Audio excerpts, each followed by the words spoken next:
Right, so I just want to say a nice welcome to all the folks that are listening.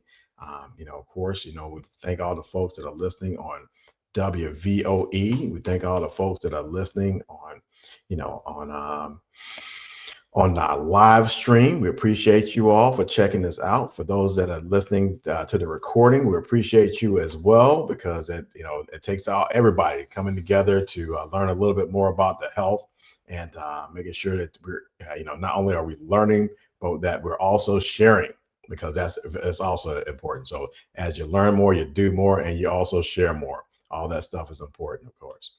So, all right.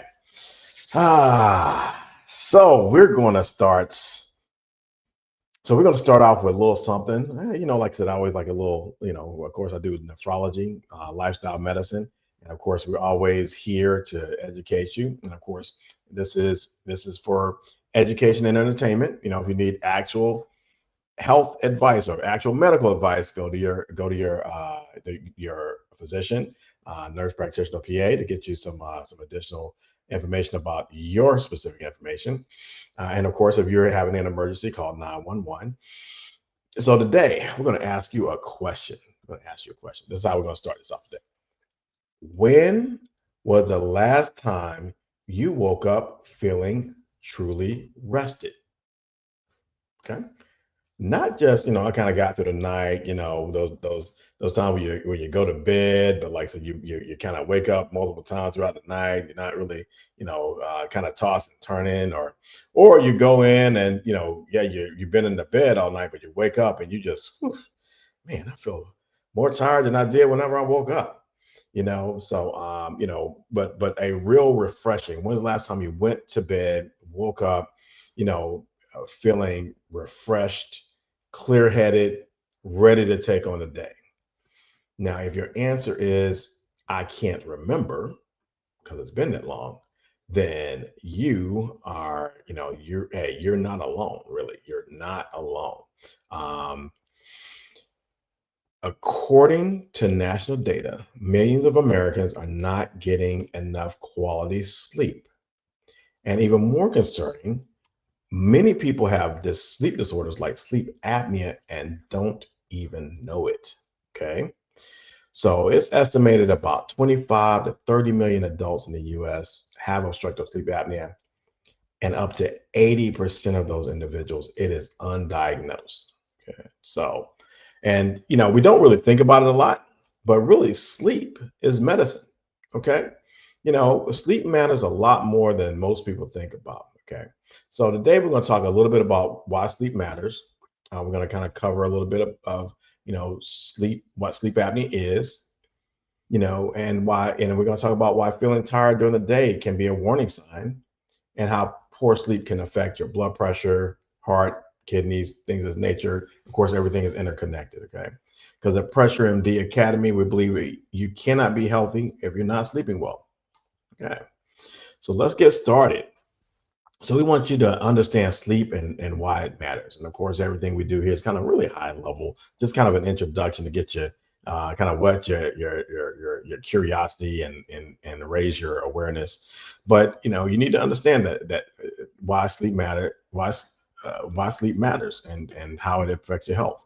Because sleep is not just rest. A lot of us think of sleep as just resting your body or whatever. You lay on the couch, and it's just rest.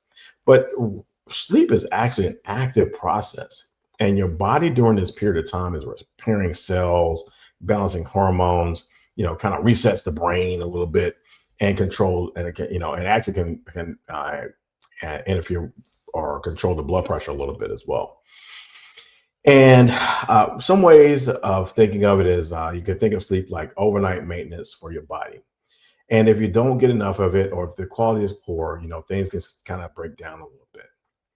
Now, we're going to talk about one major issue that kind of interrupts sleep that's kind of rather common, and that is sleep apnea.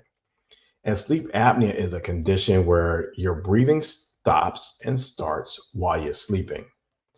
Your body is repeatedly waking up, even if you don't realize it. And, the most common type of sleep apnea is what we call obstructive sleep apnea. And this is where the airway collapses during sleep.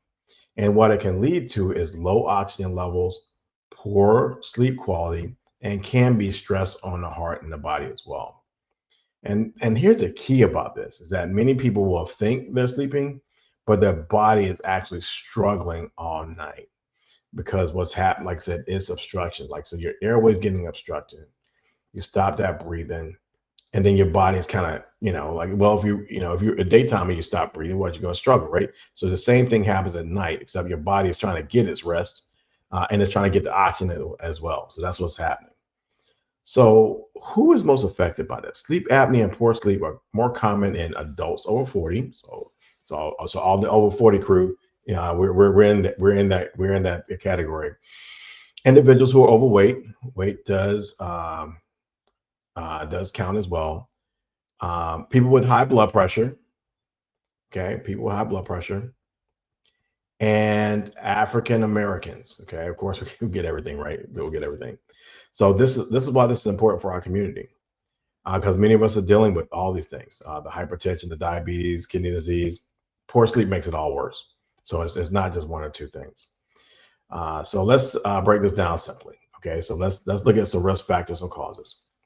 So some of the lifestyle factors are going to be being overweight or obese, alcohol use. And last show we actually talked a little bit about alcohol, smoking, poor sleep habits. So late nights, screens before beds, all that stuff contributes to poor sleep. Physical factors. So large neck size, a little more apt to have some sleep apnea. Your airway narrowing. Okay. Your family history is also can be a contributor as well. Then you got social factors: stressed, shift work, long work hours, limited access to care. And this is something that's important as well. Many people ignore sleep because they are busy taking care of everyone else. But don't forget, even though you're busy, even though what you're doing, it might be important. Taking care of other people is important. But you got to remember, your body keeps score, okay? And when it keeps score, it doesn't care if the activity you're doing is something bad or something good. The body just keeps score. So this is one of the reasons why we tell caretakers to make sure to take care of themselves. This is why we're talking to you directly to make sure you take care of yourself. Because although the work that you're doing may be important and may be good, if it's interfering with you taking care of yourself, at the end of the day, it can actually be harmful. Okay.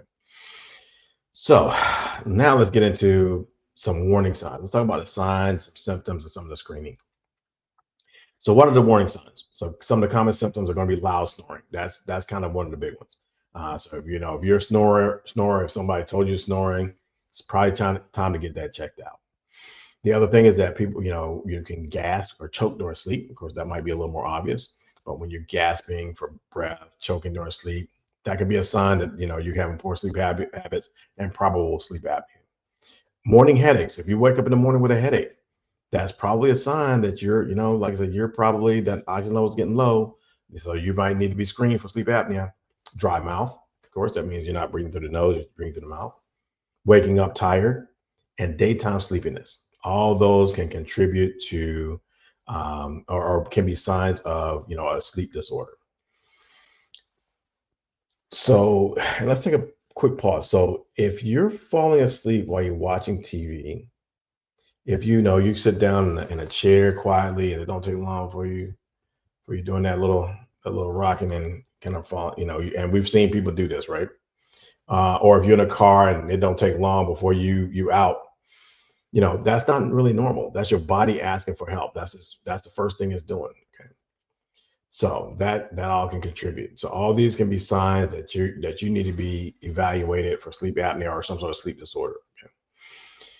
Now, some of the silent signs, things that are a little bit harder to notice, and that is your blood pressure. If you got blood pressure, that blood pressure becoming uncontrolled or harder to control for no real reason. So you've had well controlled blood pressure for a couple of years or maybe a year, and then all of a sudden it becomes hard to control. So that might be something to look into. Memory issues, you can't remember as well. That can be a sign that you're not sleeping well. Mood changes and then low energy. Okay.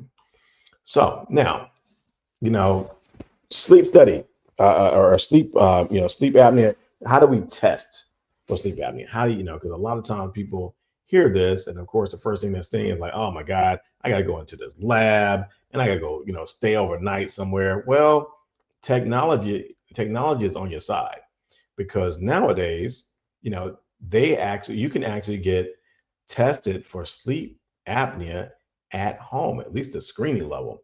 So they have devices that you can put on your fingers and on your body, and it actually can do a screening sleep apnea test at home. Now, of course, if it's real bad, you may still have to go into the lab.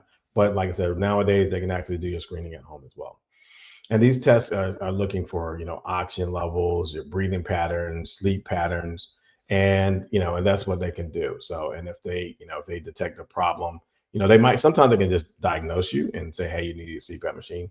But sometimes they might tell you, especially if it's real bad, that you have to go into the center to get evaluated. But if that's the case, yeah, it's a good thing. Like I said, you found out something that could be beneficial in the long term. Like I said, because if your sleep is so bad that you have to go into the study because the screening's not there, that means you had real bad sleep troubles.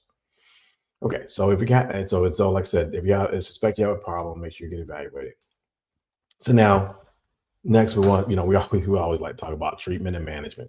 So just to let you know, sleep problems are treatable. So what do we do to treat this? How do we do this? One of the things is a CPAP machine, and this is probably the most well-known thing for people that have sleep apnea, at least, especially obstructive sleep apnea, and that's a CPAP machine. And it's a device, you wear it over your face, sometimes over your nose, and it's designed to kind of keep your airway open. That's really what it does. It blows air in and it keeps the airway open so that you can breathe. That's it. That's it. And so therefore, you're not struggling at night. A lot of people will say, hey, they put that on, they're like, oh my gosh, I slept so much better that night. Okay. Sometimes they can be oral appliances, depending on where they think the obstruction might be. So that there's certain things you can actually place inside the mouth to keep parts of your airway from collapsing. And there are some surgeries also. Like so some people are candidates for surgery. So those are some of the medical treatments. Now, CPAP gets it gets a bad reputation because people, I don't want to wear this mask, things of this nature, but it really can be life changing. Not only can it provide you a good night's sleep, but remember, sleep apnea, especially severe sleep apnea, can interfere with can cause a strain on the heart, and that actually can lead to a type of heart failure down the line. So, and what else do we have? So, lifestyle medicine. I'm a lifestyle medicine guy, so of course, I always have a lifestyle medicine solution to just about every problem. And a lot of times, we're going to want to be the same stuff. So, nutrition wise, you want to reduce your processed food, lower sodium, follow DASH style eating. And what are we trying to do? We're trying to, because remember, obesity is one of the risk factors for sleep apnea. Hypertension is associated with sleep apnea. So as we change our nutrition, we kind of change what's going on inside the bodies. We, hopefully lead to a little bit of weight loss towards a healthier weight, and these sort of things can help. So nothing is in isolation, right? The other thing is you want to exercise, and exercise by itself can actually help your sleep quality. So that's one reason for exercising. And then, of course, yet again, the weight thing. So we were always thinking about that weight because that obesity unfortunately drives so many issues. So as we address obesity, we're when I was talking about diabetes, I was talking about obesity. When I was talking about hypertension, I was talking about obesity. Now we're in sleep apnea and I'm talking about obesity. Why? Because obesity is driving all this stuff.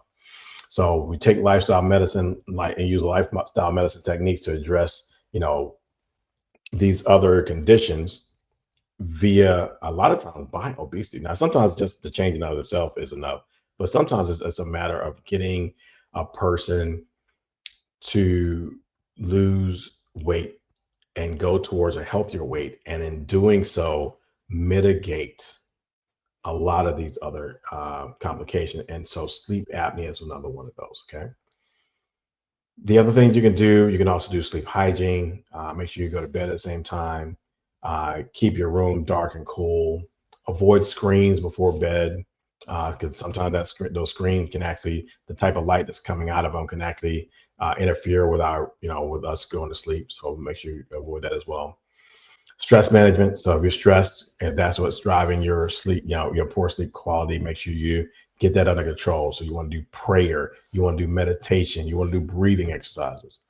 Okay. And then of course, we want to talk about when to see the doctor. Honestly, I say you need a primary doctor anyway, because that's what we say on this show. You need a primary care doctor, because that way, whenever you develop these symptoms, you can always tell them so that can get you set up for testing. So, but some of the risk factors we talked about before, some of the signs that you talked about before. So, if you're snoring loudly, if you're feeling tired during the day, if you have high blood pressure, make sure you get checked out, and make sure one of the things that's addressed is whether or not you need to be screened for sleep apnea. So that's what if the doctor doesn't say it, then always feel free to ask. Say, hey, I have this high blood pressure, or maybe my blood pressure control is not controlled anymore. Any chance I could have sleep apnea? I don't have anything, nothing else has changed. So make sure that's going on. Or like, hey, my significant other, my spouse is telling me that I snore a lot. That's something, should I get screened for sleep apnea? Feel free to put that reminder in there. Okay. All right. So what goes on? Like, how poor sleep affecting your blood pressure. So, when you don't sleep well, your body stays in kind of a stress mode. It doesn't get that relaxation. It doesn't relax like it's supposed to. Your blood pressure, it can contribute to your body staying elevated over time. Of course, this, as everything that happens with high blood pressure, it damages blood vessels, it damages kidneys, and that's how we get to these conditions affecting other organs, right? So, so that's just kind of to summarize it a little bit. So that's how the sleep apnea contributes to high blood pressure, and it just also seems that people that have high blood pressure tend to have higher rates of hypertension as well. So like it's like the two kind of feed into each other, because so like 70 to 80% of people that have resistant hypertension, the blood pressure is hard to control with medications, they actually have sleep apnea. It's one of the things that when I see somebody that's it's hard to get their blood pressure under control, it's one of the things we screen is sleep apnea, making sure that works. Okay. And then honestly, even adults that sleep less than 6 hours a night, they have a 20 to 30% higher risk of developing high blood pressure. I mean, they didn't have the high blood pressure and they develop it. And it seems to be associated with um, getting insufficient rest. Good. So, all right. So as we kind of get to the point where we're about ready to kind of wrap things up, we just want to make sure that we always want to give you some practical takeaways. So this is for sleep hygiene in general, and making sure that you're getting some healthy rest. So set a sleep schedule. So try to go to bed and wake up at the same time. Like I said, 10 o'clock, 11 o'clock, 9 o'clock, whatever it is. Trying to go to bed and wake up at the same time. That kind of helps your body. You want to limit screens before bed. Try 30 to 60 minutes of no phone or TV. Cut everything off. Look quiet. Maybe read a book or something, and get your mind and mind ready for rest.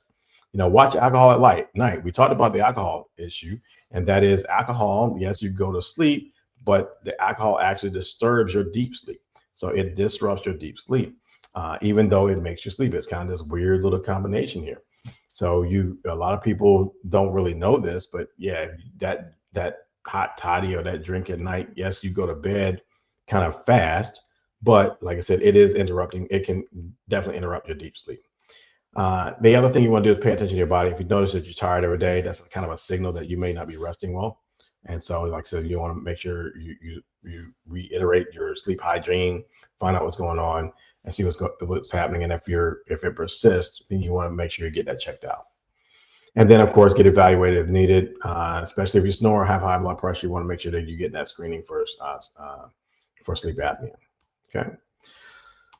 All right. So now, if this message spoke to you, okay, and and matter of fact, let's before we get it, let's do a little engagement series. So, let's do myth versus facts. And like myth number one is that snoring is normal because a lot of people really do think snoring is normal, but it's not. It's snoring can be a sign of sleep apnea. The other thing is that if I can catch up on sleep later, so people just feel like they can stay up late, stay up late, stay up late. Of course, a lot of people do this in college, and that they don't go and just try to sleep in late on the weekend. But what happens is that the sleep debt doesn't really get completely paid back, and especially if it's done on a regular basis, a lot of times it can affect your long term health. So it's not as simple as, oh, I'm just going to sleep in to 11 o'clock on Saturday and catch up for all the sleep I've lost. It doesn't actually work that way. So regular restful sleep is actually hugely important. So now, for those of you who are listening, if this message spoke to you, if you feel like you got a little something out of this, please follow us at PressureMD Academy. Like and follow, like and follow, like and follow. We love like and follows. Share this with your family, with your friends. Most importantly, I want you to take care of your health. Okay, make sure you're taking care of your health. Now, of course, if you're dealing with high blood pressure, poor sleep, fatigue, feel free to give us a call at PressureMD, www.pressuremd.com. And like I said, we do offer telemedicine visits. So if check us out, see if there's something we can do for you. And if there is, we would love to take care of you. And as we close out, I want to leave you with these special statements. That is, sleep is not a luxury. Sleep is not optional. Sleep is medicine. And when you take care of your sleep, you take care of your heart, you take care of your kidneys, you take care of your mind, and you take care of your future. So this is Dr. Christopher Brown with Health Facts, powered by Pressure MD Academy, reminding you to know your numbers, take control of your health, and get some rest. Until next week, you all have a great day.